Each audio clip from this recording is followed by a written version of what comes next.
এবারে ডান পাশে যিনি বসে আছেন উনি হচ্ছেন শ্রী সৌমেন কান্তি দাস। আমাদের যে মধ্যবঙ্গ প্রান্ত আছে এই প্রান্তের গ্রাম বিকাশের প্রমুখের দায়িত্বে আছেন।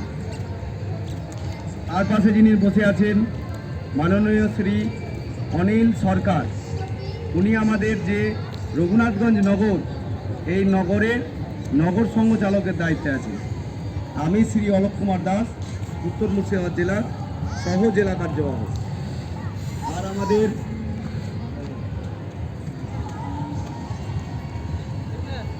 ঘটনা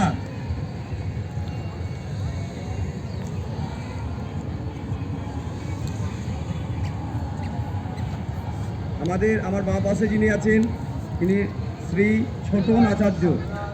আমাদের যে উত্তর মুর্শিদাবাদ জেলার এই জেলা প্রচারকের দায়িত্বে এসেছেন। এখন এই বনভোজন সম্বন্ধে আমাদের সৌমেনদা